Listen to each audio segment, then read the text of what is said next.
오늘 성령 하나님께서 우리 가운데 함께 계시는 줄로 믿습니다. 오늘 우리가 읽은 본문인 에레미야 애가서는 그 시작인 1장 1절에서 보면 원문에는 히브리어로 에카라는 말로 시작해. 에카라는 것은 어찌할꼬라는 단어로 시작하는 것을 볼 수 있는데요. 그것으로 볼 때 애가서라는 것은 슬픔과 탄식의 시임을 첫 번째 단어에서부터 이제 암시하고 있는데요. BC 586년에 이제 바벨론에 의해서 예수님께서 태어나시기 586년이죠. BC면요. 바벨론에 의해서 남유다가 이제 침공을 당합니다. 그래서 결국 멸망하게 돼서 예루살렘 성이 다 무너지고 폐허가 되고 수많은 백성들이 죽고 또 사는 사람은 바벨론으로 끌려가는 민족적인 큰 비극을 이제 유다, 이스라엘이 경험하게 됩니다.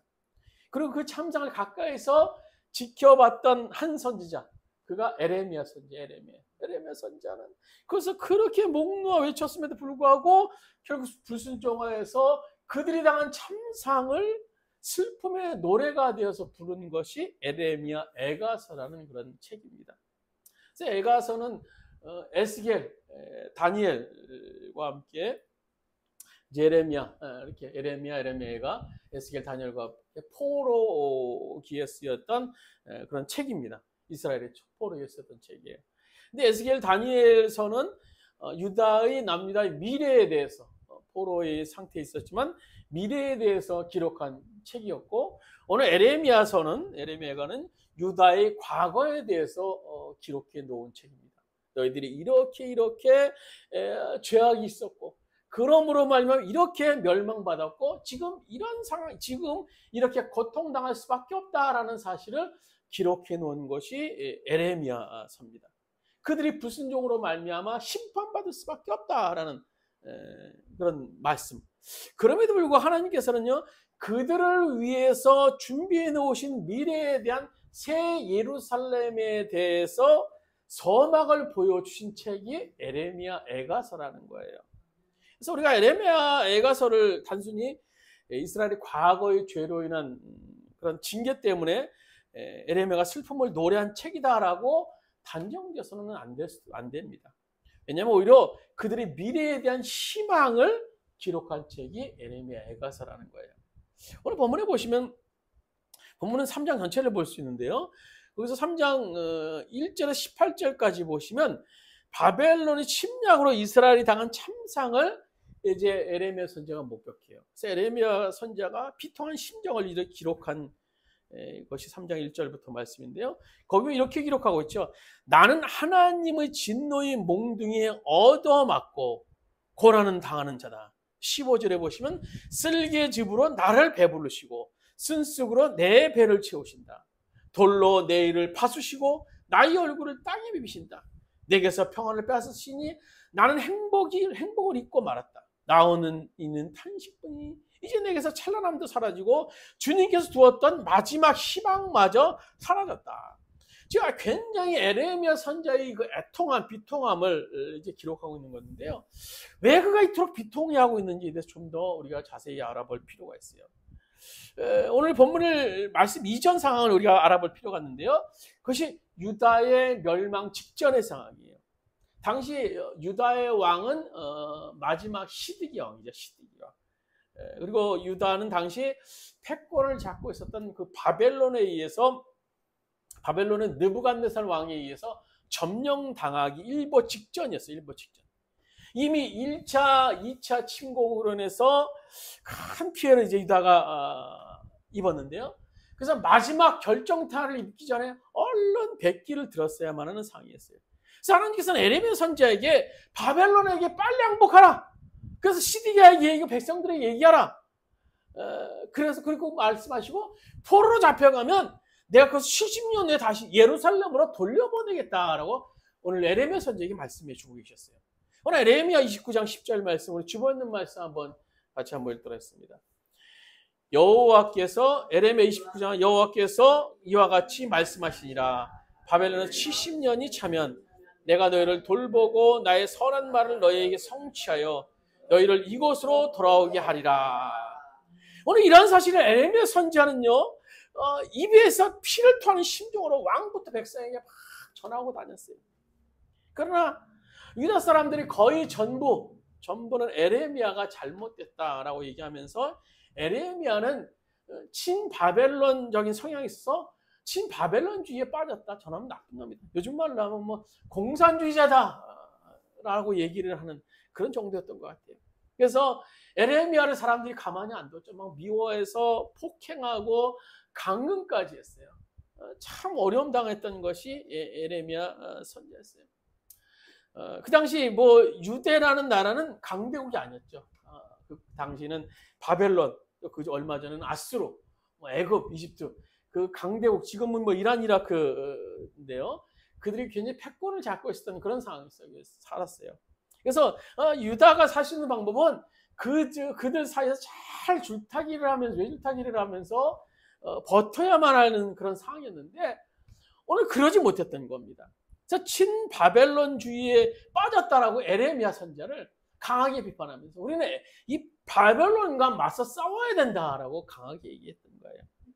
뭐 그들의 역사나 우리 대한민국의 역사나 뭐 비슷한 것 같아요. 우리나라도 강대국 속에서 그동안 오랫동안 버틸 수 있었던 것은 정부마다 강대국 사이에서 잘 외줄타기를 하면서 한쪽도 치우치지 않게 잘못했다가 뭐 경제 보복이나 안보적으로 위험할 수 있으니까 잘 타고 와서 지금 여기까지 왔는데요. 지금 유다가 이렇게 큰 어려움에 빠진 상황 속에서 에레미야가 빨리 바벨론에 손들고 나와라라고 그렇게 피를 토하는 심정으로 얘기했지만 그들이 에레미야를 핍박하고 감금까지 하는 상황이 이르게 됐어요. 그러니까 에레미야 입장에서는요, 이제 성경에 보시면 이제 모든 거 다 그만두고 싶다라고 얘기를 했어요. 아니 내가 이렇게 하나님 말씀 분명히 난 받아서 이렇게 내가 간절히 저 백성들에게 회개하고 이제 바벨론 앞에 항복하라고 얘기한 말씀을 전하는데도 하나님 듣지 않습니다. 하나님 어떻게 합니까? 나 이제 그만두겠습니다. 얼마나 힘들었으면 이 에레미야 선지자가 그 선지자로서의 사표까지 낼 정도로 이제 나 이제 아무것도 안 하겠습니다라고 할 정도로 에레미야가 그렇게 했을까요? 그래서 그러나 결국 그는 하나님 말씀을 전하지 않고는 견딜 수 없는 그 안에 불붙는 것이 있었다라고 성경은 에레미야 20장 9절에 말해요. 그래서 다시 이제 그가 그만둘 수 없어 다시 한번 이제 선지자로 사명을 감당하게 되는데요. 그런 상황 속에서 에레미야를 더 힘들게 했던 사람이 있어요. 그것은 거짓 선지자들, 많은 거짓 선지자들. 그 가운데 이제 하나냐라는 거짓 선지자가 있어요. 그는 자기가 하나님의 말씀 받았다라고 이제 백성들에게 얘기를 하는 거예요. 그래서 한 번은 시드기야 왕이 왕 주관으로 인해서 요즘 말로 하면 뭐 부흥사경회를 관주관으로 했던 것 같아요. 그래서 제사장과 백성들 다 모아놓고 대규모의 부흥 성령 가망회가 열렸어요. 강사는 이제 선지자 하나냐. 에레미야가 섰어야 되는 자리임에도 불구하고 이제 하나냐가 서게 됩니다. 그래서 거짓 선지자 하나냐는요. 다음과 같이 예언을 해요. 우리 28장 에레미야 28장 4절 말씀 같이 읽도록 하겠습니다. 내가 또 유다의 왕 여호와 김의 아들 여고니아와 바벨론으로 간 유다 모든 포로를 다시 이곳으로 돌아오게 하리니 이는 내가 바벨론의 왕의 멍에를 꺾을 것임이라 여호와의 말씀이니라 하시니라. 이 말이 하나냐 선지자가 했던 거예요. 하나냐. 굉장히 긍정적인 말이에요. 걱정하지 말라. 여호와께서 너희들을 대적을 다 무찔러 주신다. 그러니까 너희들 걱정하지 말라는 거예요. 당시 이미 유다 백성들은요 1차, 2차 포로로 다 바벨론으로 잡혀갔었어요. 끌려간 상태인데 근데 거짓 선지 하나는요 하나님께서 2년 안에 바벨론을 망하게 하시고 끌려간 포로들과 성전의 모든 기구들을 다 돌아오게 될 것이다. 굉장히 희망적인 예언을 해요. 어떻게 보면 희망 고문이죠. 참 좋은 얘기예요. 이미 1, 2차 침공에서 전세가 기울어 있는 상황이었지만 거짓 선지자의 하나님 말씀을 운운하면서 승리를 장담하는 것은 고문이었어요. 고문. 결국 거짓 선지자 예언이었던 것을 우리가 볼 수 있어요. 그러나 하나님의 백성들은요, 하나냐의 이스라엘 백성들은 하나님의 예언에 더 환호하기 시작했습니다. 백성에게 하나님의 말은 귓가에 달콤했어요. 더 좋았거든요. 놀라운 일은요, 하나님께서 에레미야에게 하나냐가 이제 그 해에 죽겠다라고 예언을 한 사실을 전파했어요. 근데 정말 그 해에 하나냐가 7월 달에 하나냐 선지자가 갑자기 죽음을 맞이하게 됩니다. 사실 에레미야가 말하는 70년의 포로보다 하나냐의 2년 후의 승리가 더 설득력 있어 보여요. 더 달콤할 것 같아요. 더 따라가고 싶어요. 하지만 그것이 선지자의 거짓 선지자의 말이었기 때문에, 하나님 말씀이 아니었기 때문에 그것을 순종할 수 없는 사실이었습니다. 에레미야의 계속되는 이런 바벨론에 대한 항복의 요구에 대해서 시드기야 왕이 이제 에레미야 선지자를 가만히 둘 수 없어 그만 조용히 부르죠. 타이르에 의해서. 그리고 다시 한번 하나님의 뜻을 에레미야 선지자에게 확인하라고 얘기를 해요. 하나냐를 비롯한 많은 선지자들이 이 2년 안에 우리가 회복되고 저 바벨론과 와서 싸우라고 얘기를 하는데, 그것이 맞는 게 아니에요. 에레미야 선지자 다시 한번 물어보세요. 그게 맞는 것 같은데.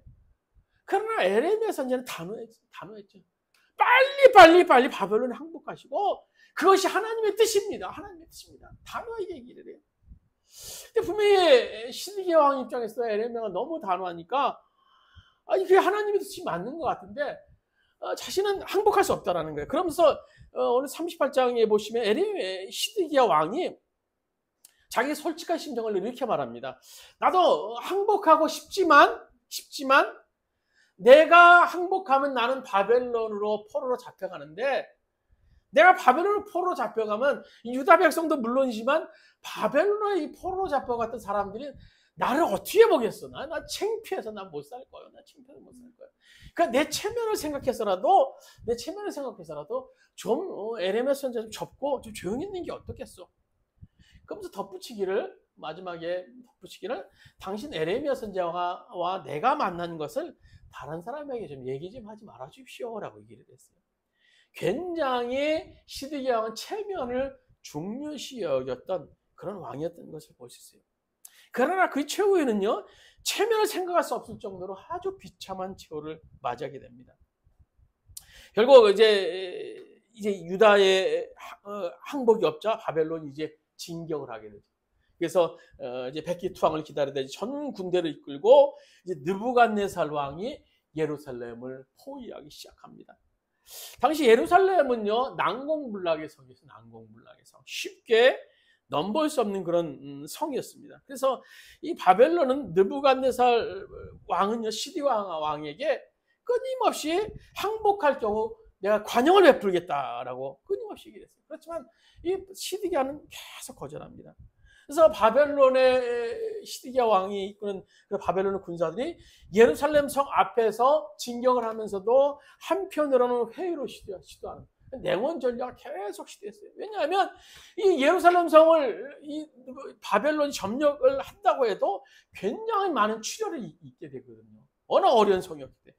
그래서 서로 어차피 결론적으로 바벨론 우리가 예루살렘 성을 점령할 거지만, 그렇기 때문에 너희들이 순순히 들으면 서로 피보지 않고 점령하기 때문에 우리가 항복할 것이다. 항복해야 된다라고 얘기를 했던 거예요. 그러나 어떤 조언도 거절하고 이제 이 유대 백성, 오늘 이 시드기야 왕의 백성들은, 이스라엘 백성은 18개월 동안이나 성 안에서 버팁니다. 성 안에서 버텼던 이스라엘 백성들.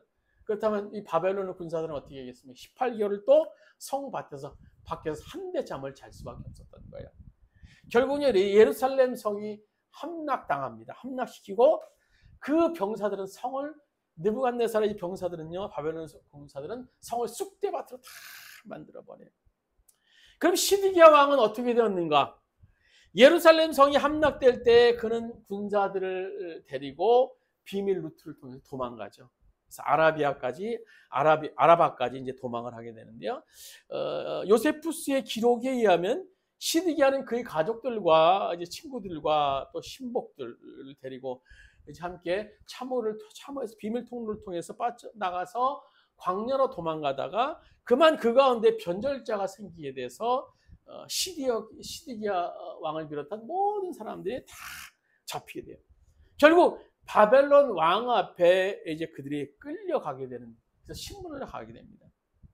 앞서 말씀드렸듯이 체면을 중요시 여겼던 그 하나님 말씀을 거역했던 시디기야 왕이지만 결국 그의 말로는 처참했어요. 시디기야의 눈앞에서 어린 두 아들이 끌려오자마자 목 잘림을 당해서 어린 두 아들이 죽어요. 시디기야 신하들이 전부 살해를 당합니다. 그리고 시디기야는 그 자리에서 두 눈이 뽑힙니다. 그리고 두 눈이 뽑힌 채 유다에서 오늘 느부갓네살 왕이 끌고 가는 그런 속에 같이 섞여서 오늘 눈이 뽑힌 채 바벨론으로 끌려가게 됩니다. 당시 시디기야 왕의 나이는 32세 정도로 볼 수 있어요. 그의 아들들은 아마 10세, 10살 전후. 그래서 시디기야가 그의 눈으로 마지막 어두워지기 전에 눈이 뽑히기 전에 마지막 본 것이 두 아들의 처참한 죽음이었습니다. 하나님 말씀을 에레미야 선지자가 그렇게 간절히 전하고 그것이 맞을 것이라고 생각했지만 그 말씀이 하나님 말씀을 알지만 오늘 자기의 체면 때문에 왕이었기 때문에 무시한 그런 비참한 최후를 우리가 볼 수 있어요. 우리 앞으로 돌아가서 결국 18개월 동안이나 한대 잠을 잤던 이스라엘 느부갓네살 바벨론의 군사들이 예루살렘을 포위하면서 이제 악에 받쳐 있었어요. 악에 받쳐 있었던 이 바벨론 군인들은요, 예루살렘을 함락하자마자 성에 불 지르고 왕궁도 다 불 지르고 귀족들과 막 예루살렘 성 안에 모든 것들을 다 죽이고 다 불살라버려. 하나도 남김없이 다 불살라버렸어요. 예루살렘 성벽 역시 다 부숴버리고 말았어요. 그러니까 18개월 동안이나 18개월 동안 얼마나 오늘 이 바벨론의 군사들이 막 이를 갈고 있었겠습니까? 내가 들어가기만 해봐라. 내가 저들 때문에 고생하는데 나 들어가면 다 쓸어버리겠다. 그래서 전쟁사에 보면요, 이 점령한 군인들은요, 점령지에 대해서 3일에서 5일 동안은 자기 마음대로 막 군사들이 막 약탈하고 막 마음대로 해도 아무런 말할 수 없었던 그런 관례 아닌 관례가 있었어요. 근데 이 약탈에서 가장 취약한 사람들이 여성이었고 또 아이였습니다. 남자들은 무조건 보이면 그대로 죽였고요. 여성들은 뭐 무차별 폭행과 그 결국 아이들은 수없이 많은 아이들은 고아가 되고 맙니다. 이런 약탈이 며칠간 계속되니까 점령지는 말 그대로 막 쑥대밭이 될 수밖에 없었던 것입니다. 예루살렘 온 성이 온 곳이 다 불타버리고 무너지고 시체가 나뒹구는 현장입니다. 하루는 에레미야 선지자가 너무너무나 괴로운 마음을 가지고 이제 성 밖으로 나가게 됐어요. 근데 보니까 한 아이가 막 울고 있는 거예요. 너무 간절히 울고 있는 거예요. 왜 우나 보니까 엄마 젖을 빨고 있는데 젖에서 막 피가 나오는 거예요. 엄마 젖에서 피가 나오는 거예요. 그러니까 그 아이는 죽은 엄마의 젖을 막 빨고 있었던 거예요. 그러니까 배고프니까 엄마 젖을 빨게 빨았는데 안 나오니까 막 세게 빨았던 것 같아요. 강하게 빨으니까 피가 나올 수밖에 없었어요.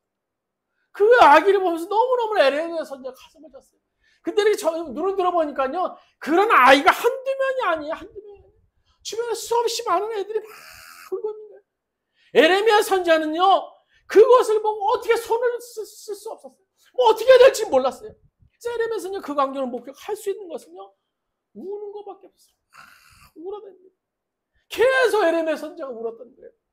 그래서 에레미야 애가 2장 11절에 보면 이렇게 성경이 기록하고 있어요. 내 눈이 눈물에 상하며 내 창자가 끊어지며 내 간이 땅에 쏟아졌으니 이는 내 백성이 패망하여 어린 자녀와 젖 먹는 아이들이 성읍 길거리에 기절함이로다.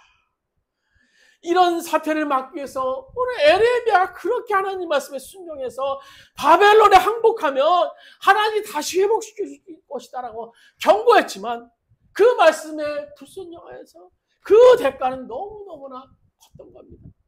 모든 것이 다 타버리고 모든 것이 죽어버린 에레미야 땅과 이 성전들, 그곳에서 희망은 찾아볼 수 없어요. 아무것도 없어요. 유대는요, 정말 죽음 그 자체, 죽음 자체, 전혀 가망이 없는 그런 땅이었습니다. 에레미야가 그렇게 불타고 폭행과 살인 난무하는 거리를 돌아다니면서 하염없이 눈물을 흘립니다.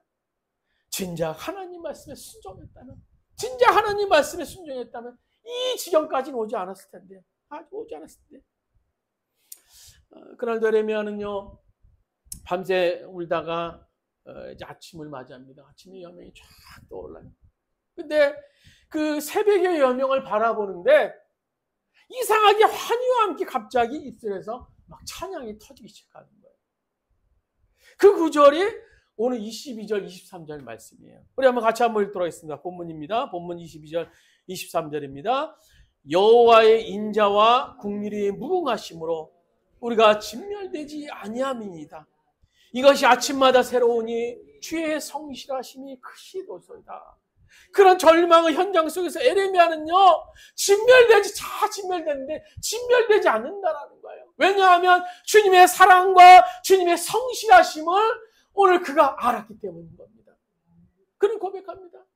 주의 사랑은 끝이 없고 주의 자비는 무궁하며 아침마다 새롭고 늘 새로우니 주의 성실이 금이라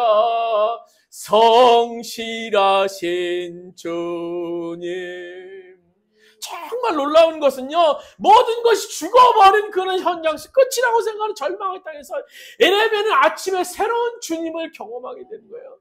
모든 것이 잿더미가 되어버린 그 땅에서 새롭게 하신 부활의 주님을 에레미야는 경험합니다. 그거는 실제로 하나님께서는요 새 일을 준비하고 계셨어요. 그것도요 죽음의 땅이 아니라 바벨론 땅에서, 그것도 에스겔 선지자를 통해서, 에레미야가 아니라 에스겔 선지자를 통해서 하나님께서는요 새로운 그런 일을 준비하고 계셨어요. 하나님께서 이스라엘이 아닌 정복국가인 에레미야, 바벨론에서 오늘 에스겔을 잡혀간 에스겔을 통해서 새로운 일을 준비하고 계십니다. 예루살렘이 불타고 에레미야 선지자가 이렇게 아파할 때 동시에 바벨론으로 포로로 잡혀간 오늘 에스겔 선지자에게는요 마른 뼈들에 대한 환상을 하나님께서 보여주셨던 거예요. 에스겔 37장 5절 말씀으로 주보에 있는 말씀 한번 같이 한번 읽도록 하겠습니다. 에스겔 37장 5절입니다. 주 여호와께서 이 뼈들에게 이같이 말씀하시기를 내가 생기를 너희에게 들어가게 하리니 너희가 살아나리라. 너희를 위해 힘줄을 두고 살을 입히고 가죽을 덮고 너희 속에 생기를 넣으리니 너희가 살아나리라. 또 내가 여호와인 줄 너희가 알리라 하셨다 하라. 주님께서는요 마른 뼈들에게 생명을 공급해 주신 놀라운 일에 대해서 에스겔 선지자를 통해서 보여주셨던 거예요. 이것은 뭡니까? 마른 뼈들은 지금 이스라엘에 처한 상황이에요. 그 상황에서 설명하고 있는 거예요. 생명의 기운을 찾으려고 해도 찾을 수 없었던 이스라엘 땅, 마치 마른 뼈들과 같았던 이것이 오늘 이스라엘 땅의 모습이에요. 오늘 이것은요 마치 오늘 바벨론의 침공으로 인해서 죽어있는 이스라엘 땅, 그것이었던 것입니다. 그런 것을 하나님께서는요 생기를 불어넣어서 생명을 주시는 그런 분이시라는 겁니다. 이 환상을 에스겔에게 보여주신 후에 하나님께서는 더 놀라운 일을 행하세요. 에스겔에게 하나님께서는요 에스겔 선지자에게 새 예루살렘에 대한 조감도를 보여주세요. 조감도, 너무너무나 생생한 조감도를 보여주세요. 에스겔 선지자는요 포로로 잡혀가서 바벨론에 있는 상태였는데요, 오늘 갑자기 하나님께서 환상 중에 그를 끌고 이스라엘 땅 어느 마을, 어느 건물 앞에 세우게 하십니다. 그리고 이제 그에게 하나님의 사람을 통해서 그 건물에 대해서 측량하게 만들어요. 그 사람이 얘기하기를 내가 지금 너에게 보이고 말한 것들을 다 백성들에게 전하라라고 말씀을 전하게 됩니다. 그 사실이 이제 에스겔 40장 1절부터 말씀인데요. 거기 보면 이렇게 기록하고 있어요. 주님의 권능이 나를 사로잡아 나를 이스라엘 땅으로 이끌고, 여기 나라는 것은 에스겔 선지자입니다. 주님의 권능이 에스겔 나를 잡아 나 에스겔을 이스라엘 땅으로 데리고 가셨다. 하나님께서 보여주신 환상 속에서 나를 이스라엘 땅으로 데려다가 아주 높은 산 위에 내려놓으셨는데 그 산의 남쪽에는 성읍 비슷한 건축물이 있었다. 그가 나를 그곳에 데리고 가셨다. 그곳에는 어떤 사람이 있었다. 그는 놋새와 같이 빛나는 모습이었고 그의 손에는 삼으로 꼰 줄과 측량하는 막대기가 있었다. 그는 대문에 서 있었다. 그때 그 사람이 내게 말하기를, 사람아, 내가 내게 보여주는 모든 것을 내 눈으로 잘 보고 내 귀로 잘 듣고 내 마음에 새겨두어라. 이것을 내게 보여주려니 너를 이곳으로 데려왔다. 내가 보는 모든 것을 이스라엘 족속에게 알려주어라. 성전 바깥에는 사방으로 담이 있었다. 그 사람의 손에는 측량하는 장대가 있었는데 그 장대 길이는 팔꿈치에서 가운데 손가락 끝에 이르고 한 손바닥 너비가 더 되는 자로 6자였다.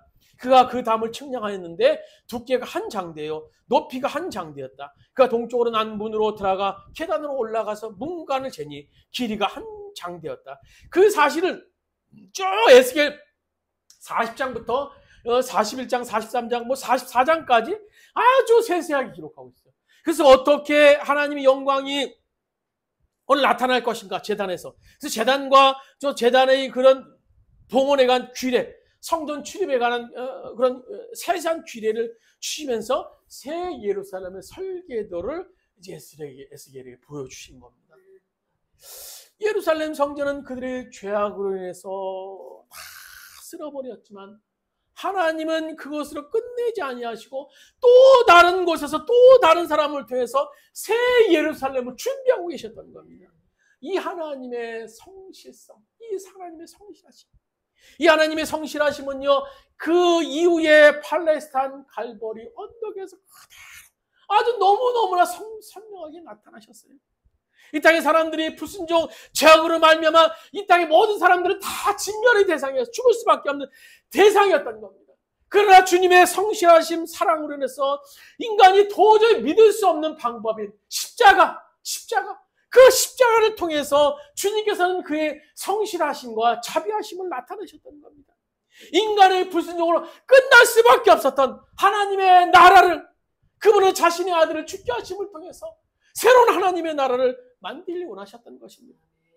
이보다 더 놀라운 하나님의 사랑과 성실하심이 어디 있겠습니까? 우리가 하나님의 이 성실하심, 사랑을 우리가 본문을 통해서 볼 수 있어야 되고요. 그리고 십자가를 통해서 우리가 깨달아야 되는 겁니다.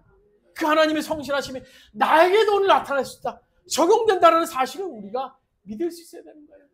오늘 우리의 삶이 어렵고 세상 사람들이 다 절망이야, 끝이야, 무슨 소망이 있어, 아무것도 아니야 라고 얘기하고 있지만, 그래서 우리들이 끊임없이 절망을 말하게 만들지만, 우리들의 가정 속에서 끊임없이 아무런 소망이 없게 보이게 만들지만, 또 바벨 같은 세상 속에서 끊임없이 우리를 강팍한 세상 사람들을 보면 절망하게 만들 수 있지만, 그러나 우리는 그 상황 속에서 하나님의 성실하심과 사랑을 믿고 고백할 수 있어야 되는 겁니다. 오늘 에레미야 선지자를 통해서 확신할 수 있는 것은 뭡니까? 그분의 사랑과 오늘 성실하심이 여전히 우리 가운데 일하고 계시다라는 거예요. 우리가 그 사실을 믿고 고백할 수 있어야 돼요. 그래서 우리가 죄악으로 무너져가는 예루살렘 성전을 보면서 오늘 이 세상을 바라면서 어찌할꼬 가슴치며 한탄하는 것이 아니라 여전히 그분의 선하심과 성실하심으로 건설하신 새 예루살렘을 소망해야 되는 겁니다. 그분은요, 분명히 그 주님은요, 교회에서도 일하고 계십니다. 보기에는 연약해 보이고 보잘것없는 교회지만 주님은 이 교회를 통하여 당신의 성실하심과 사랑으로 바탕으로 놀라운 일을 준비하고 계실 줄 믿습니다. 주님은 분명히 일하고 계세요. 오늘 쓸어버린 현장 속에서도 또 다른 방법으로 우리가 정말 할 수 없어서 오늘 놀라운 방법으로 새 예루살렘을 건설하시고 모든 재앙으로 멸망당할 수밖에 없는 그 현실 속에서 십자가라는 놀라운 방법으로 새로운 세대를 맞이하셨다는 것처럼 오늘로 주님께서는 분명히 교회를 통해서 정말 놀라운 방법과 놀라운 계획으로 일하고 계실 줄 믿습니다. 아무쪼록 오늘 우리에게 놓여있는 절망적인 상황 뒤편에 여전히 사랑과 성실하심으로 일하고 계신 그 주님의 손길을 우리 깨닫고 또 말씀 속에 확신을 갖는 가운데 승리하는 삶을 살 수 있는 오늘 여러분 되시기를 주님의 이름으로 축원드립니다. 우리 한번 복음성가 1절만 다시 한번 부르시고 합시면서 오늘 말씀 가운데 함께 해달라 우리 기도드리시겠습니다. 주의 사랑은 끝이 없고 주의 자비는 무궁하며 아침마다 새롭고 늘 새로우니 주의 성실이 금이라 성실하신 주님. 우리 다 같이 한번 외쳐 기도드리겠습니다. 주여 아버지 하나님, 그 주님을 사랑합니다. 그 주님을 사랑합니다. 우리 함께 하실 그 주님을 사랑합니다. 아버지여 통일하여 주시옵소서. 아버지 통일하여 주시옵소서. 성실하신 주님, 성실하신 주님. 우리의 절망적인 현장 속에서도 여전히 아버지 주님의 성실하심을 나타내기 원하시는 주님. 우리 불성실에도 불구하고 여전히 성실하시게 일하시는 그 주님이세요. 이 우주를 창조하시고 이 세상을 창조하시고 여전히 역사의 수에 맡기는 본신인 하나님의 손길을 우리는 믿습니다. 절망적인 이 상황 속에서, 소망이 없어 보이는 이 상황 속에서 여전히 일하고 계시는 그 주님을 바라봅니다. 아버지 쓰러져가는 배가 된 이 이스라엘 속에서, 아버지 이스라엘 땅에서 여전히 새로운 계획을 준비하시며 새로운 성전을 준비하셔서 그들에게 아버지 생명을 인도하셨던 그 주님, 오늘 십자가를 통해서 그 주님의 성실하심을 나타내기로 하셨던지 이런 그 주님 우리 가운데 행하실 줄 믿습니다. 오늘 우리 절망의 현장 속에 낙심하지 않게 해주시고 일하고 계시는 주님을 발견할 수 있도록 도와주옵소서. 성실하신 주님을 우리가 깨달을 수 있도록 주님 인도하여 주옵소서. 아버지 주님 도와주옵소서. 또 인도하시고 주님 도와주옵소서.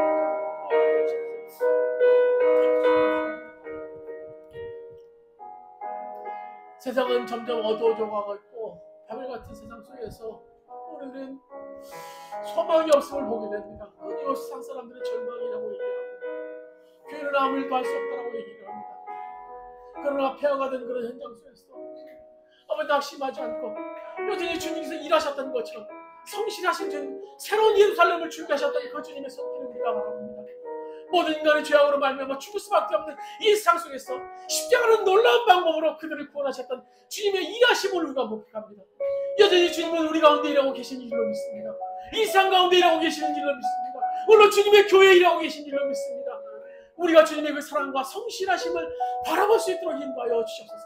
우리가 절망을 말하는 것이 아니라 이 상황 속에서 주님의 일하심을 바라보는 가운데 소망을 가질 수 있는 우리 모든 성도들 될 수 있도록 주께서 인도하여 주시옵소서. 이제는 우리 주 예수 그리스도의 은혜와 하나님 아버지의 원하신 사랑하십니다. 도에서 성령님을 감동되 교통하시는 일종의 절망의 현장 속에서 우리가 그 현장을 바라며 절망하는 것이 아니라 여전히 그 가운데서 당신의 나라를 누리며 당신의 백성을 부르시며 주님의 나라를 확장하기를 원하시는 그 주님의 손길을 바라보는 가운데 우리 맡긴 현실 속에서 우리의 소망을 말할 수 있는, 그것도 그렇게 삶을 살기를 원하는 우리 모든 초월의 성도들 머리 위에, 그의 사업장과 직장에 이민족이 이 땅의 모든 교회 위에 이제부터 오늘까지 함께 하시기를 간절히 축원하옵나이다.